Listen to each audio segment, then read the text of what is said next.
membaca Ratibul Haddad dan mendengarkan kajian singkat yang berjudul Orang yang paling dibenci oleh Allah, manusia yang paling dibenci. Siapa yang paling dibenci? Saya akan sedikit membaca di dalam salah satu tafsir. Siapakah golongan-golongan orang-orang yang paling dibenci oleh Allah? Daripada Aisyah radhiyallahu anhu, ia pernah berkata, Rasulullah sallallahu alaihi wasallam bersabda, manusia yang paling dibenci Allah adalah manusia yang keras kepala. Ya, kalau bahasa Makassarnya kadoro. Kadoro artinya bahasa Makassarnya keras, susah untuk dinasihati. Bahasa Indonesianya orang yang susah untuk dinasihati. Nah, di dalam kitab ini di antara semua makhluk ada dua ciri-ciri orang yang paling dilaknat oleh Allah. Keras kepala Tommy, sudah keras kepala, merasa lagi dirinya paling benar. Paham tak? Artinya sudah keras kepala, dari keras kepalanya itu dia sudah merasa dirinya lagi paling benar. Akhirnya orang seperti ini, siapapun yang turun, mau dari langit kah ataupun dari segala penjuru dunia yang datang bikin nasihati tidak mempan. Kenapa? Karena orang yang dibenci sama Allah. Siapa yang dibenci oleh Allah? Siapa yang sudah dibenci oleh Allah? Innahu lakum adu'un mubin. Kalau Allah membenci manusia, maka sungguh hatinya sudah tertutup itu manusia. Kalau Allah benci. Jadi siapapun yang mau nasihati, mau dia ulama kayak nasihati, mau dia wali yang nasihati, mau seandainya Jibril turun pun juga mau nasihati, kalau Allah bilang la, tidak bisa. Tidak ada yang bisa berubah manusia kecuali Allah yang dapat merubahnya. Tidak ada yang bisa berubah. Kita ini manusia hanya berusaha apa? Berusaha memberi nasihat, berusaha memperingati, berusaha memberi wejangan, ini tidak baik, ini baik.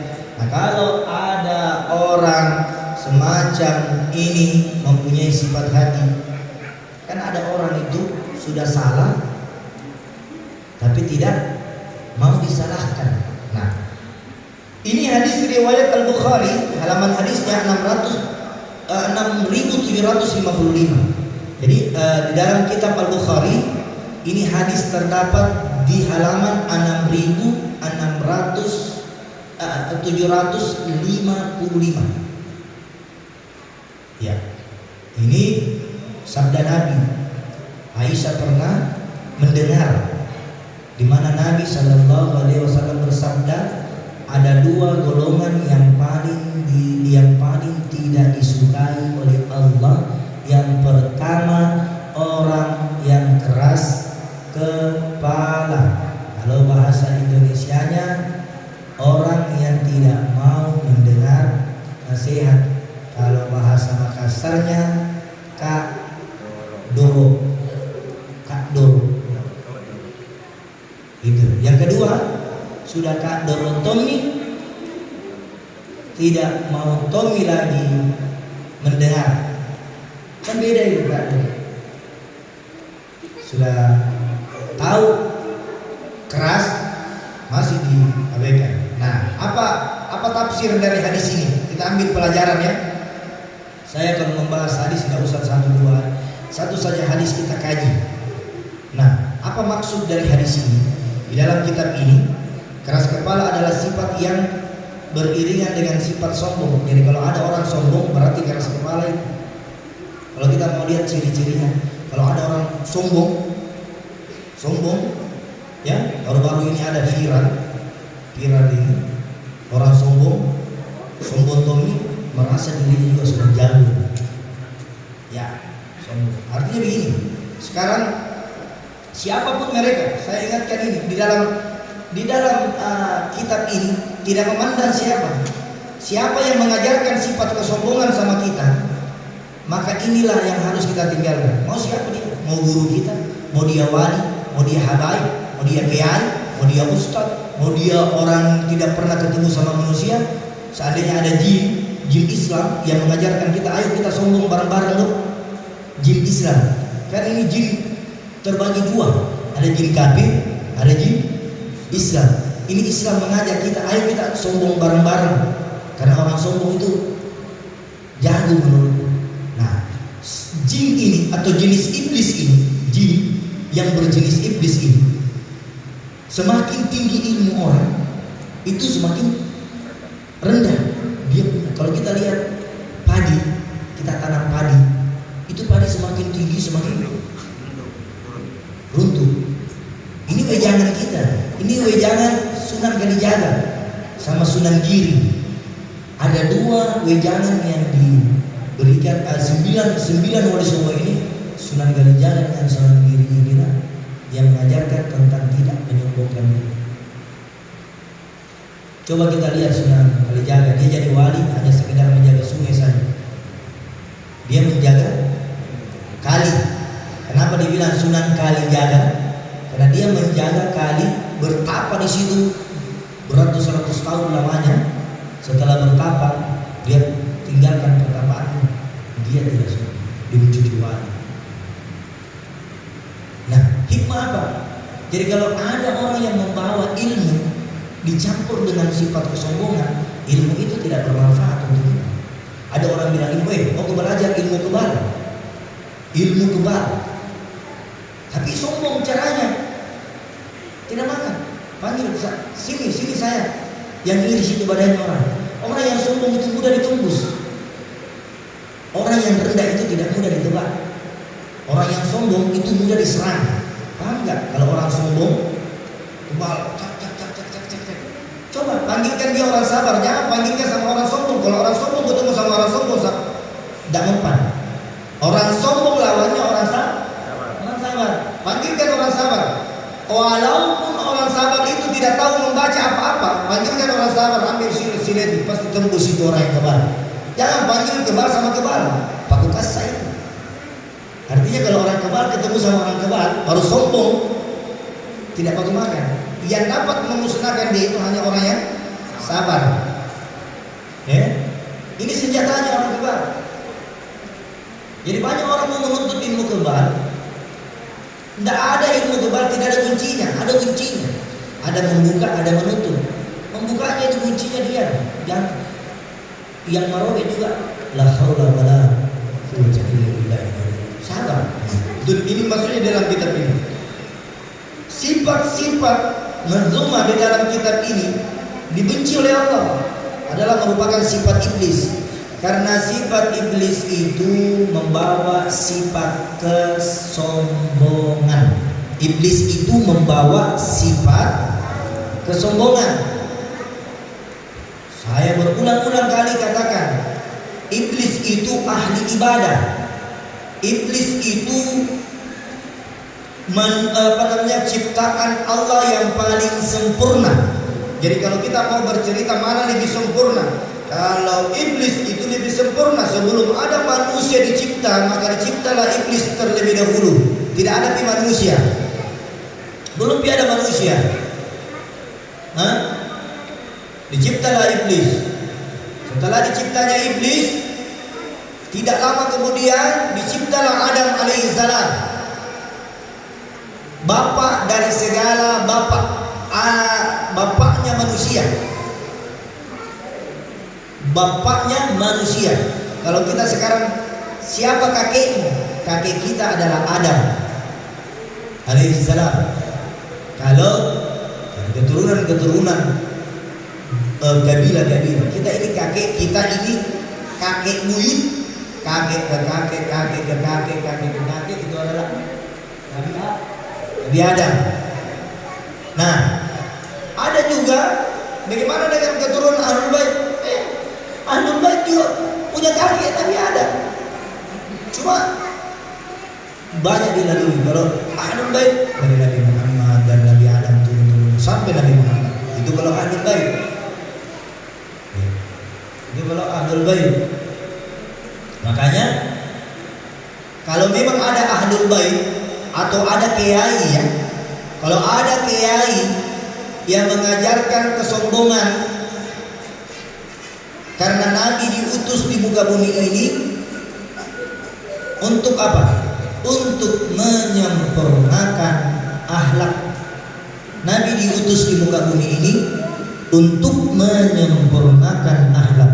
Makanya dari itu kita semua hadir di majelis ilmu ini, yang tidak ditahu akan ditahu, dan ini tugas kita untuk saling menyampaikan.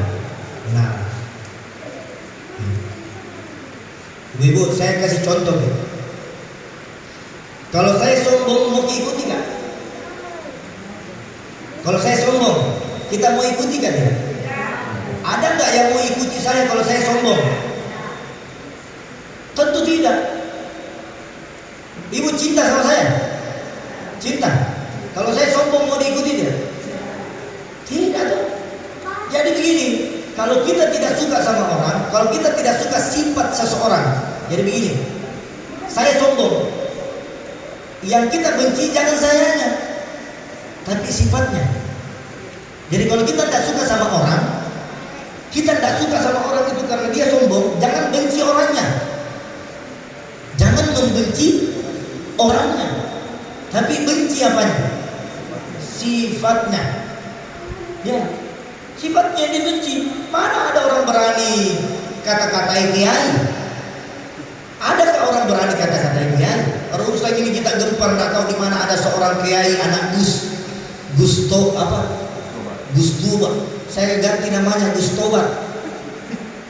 Kenapa? Saya bukan menghina kiainya, bukan menghina anak kiainya. Yang saya mau kalian buka mata. Kalau salah kiaimu, bilang salah, jangan dibela. Yang disalahkan adalah sifatnya, bukan orangnya. Salah kiaimu, salahkan kiaimu. Jangan dibilang dia anak wali. Jangankan anak wali, walinya saja berbuat begitu kita harus benci. Yang dibenci adalah sifatnya. Jangankan cucu wali. Kalau saya mau bercerita, hampir semua keturunan saya wali semua sampai Nabi Muhammad turun. Tapi kita tidak pernah membawa namanya sifat kesombongan. Kita tidak pernah membawa apa. Ahlul Bait itu manusia yang paling sebersih-bersihnya. Di dalam Al-Quran sudah dijelaskan kok. Kenapa kita mau bantai itu Al-Quran? Ahlul Bait itu sebersih-bersihnya. Akan subhanallah, Allah ini berfirman. Bukan kita yang minta mau dibersihkan, tapi tidakkah Ahlul Bait mau menyombongkan diri? Baru kau anak kiai, kau baru anak Gus. Kalau di Jawa kan kiai itu dibilang apa ya? Gus ya, Gus. Nah gini, kalau Gusmu salah, sampaikan yang bijak kepada Gusmu. Jangan dibilang. Ketemu sama orang tua, mau tinggi bagaimanapun ilmunya, tabe-tabe tidak. Karena di Makassar di sini lebih besar orang tabe-tabenya daripada orang di Makassar sini sedikit ilmunya, tapi tabe-tabenya banyak. Iya. Orang di sini bapak katabe artinya lebih besar tabe-tabe. Si pakataunya ada, si pakalebih ada, si pakaingatnya ada. Di Makassar itu sedikit ilmu, tapi tidak ada orang kaji-kaji bagaimana. Iya. Saya bahasanya seperti itu, simpel. Kita itu menuntut ilmu untuk apa? Kita belajar kitab, mau kitab mana? Di mana kita dapat Al-Quran mengajarkan sifat kesombongan, sementara Allah berfirman sesungguhnya sifat kesombongan itu hanya iblis yang punya. Kalau ada manusia yang membawa sifat kesombongan, mau dia kiai, mau dia wali, mau dia habaib, mau dia ulama, mau dia ustaz, mau dia dai, mau dia anak nabi sekalian, mau dia anak Allah juga sekalian, maka jangan ikuti akhlak buruknya dan jangan musuhi orangnya. Betul. Jangan musuh. Kita ikut dosa juga kalau kita musuhi orangnya. Karena kita semua ini adalah manusia, tidak luput dari salah dan dosa. Tapi yang heran, pengikutnya bela. Ada pengikutnya bela-bela dia. Dia bilang, itu kan wali. Kalau wali ketemu wali, boleh sombong. Gimana kalau wali ketemu wali bisa sombong? Jadi kalau presiden ketemu sama presiden, sombong-sombong begitu, tidak bisa. Ini tidak ada tirakat keilmuannya. Saya tidak masuk. Saya bukan mau bagaimana. Kalau ada orang hafal Quran di sini, saya mau tahu. Banyak orang hafal Quran tapi tidak hafal artinya. Kalau ada orang hafal Al-Quran, hafal artinya, hafal terjemahnya, hafal tafsirnya, hafal ininya, hafal itunya, tanya dari ayat manakah, dari manakah sumbernya orang mengajarkan sumber. Kita juga buka kitab, mau kitab apa saja, kecuali kitab yang kau bikin sendiri. Kalau sudah ada kitab itu, tidak ada kitab. Tidak ada kitab mengajarkan sifat kesombongan, tunduk. Itu wali, tidak ditahu wali. Yang tahu dia wali hanya Allah. Jadi banyak sekarang orang jadi wali, umatnya yang kasih jadi wali dia. Bukan Allah yang kasih jadi wali. Bukan.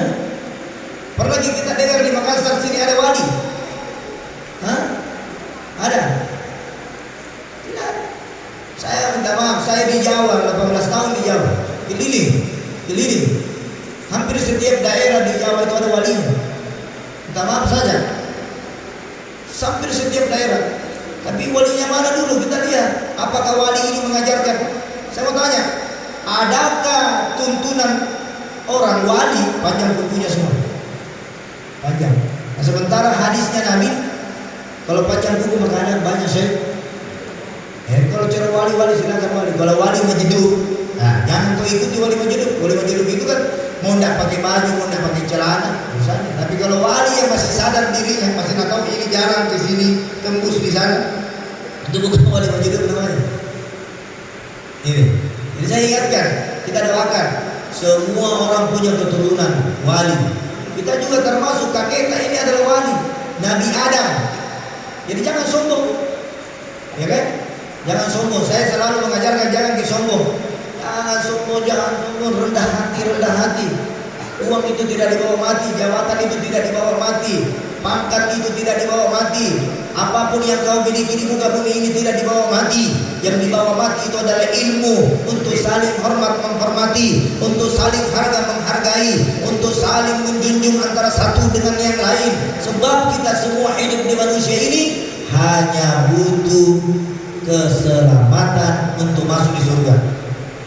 Tidak ada orang yang bisa masuk surga panggil-panggil kecuali dia duduk di taman surganya Allah.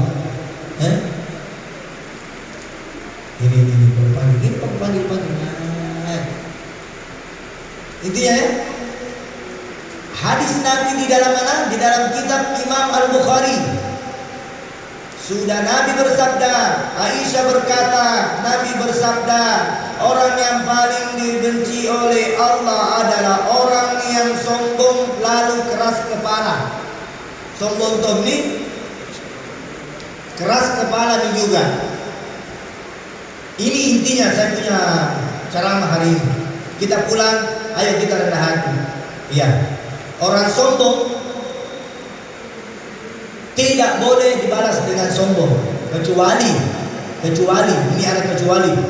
Kitab Al-Imam Syekh Abdul Qadir Jailani, memang kitabnya ini beda daripada yang lain.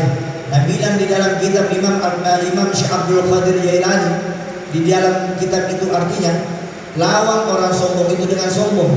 Itu di kitab Imam Syekh Abdul Qadir Jailani.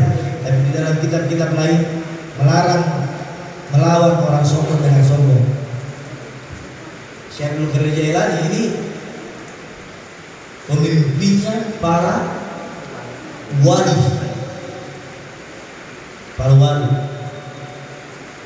Kalau Al-Imam Syekh Abu Bakar bin Sarim Fahri Wujud, pemimpinnya para habaib. Jadi kalau kita mau lihat pemimpinnya para wali, Al-Imam Syekh Abdul Qadir Jailani. Ini kitab. Jadi kalau di situ di kitab itu kitab.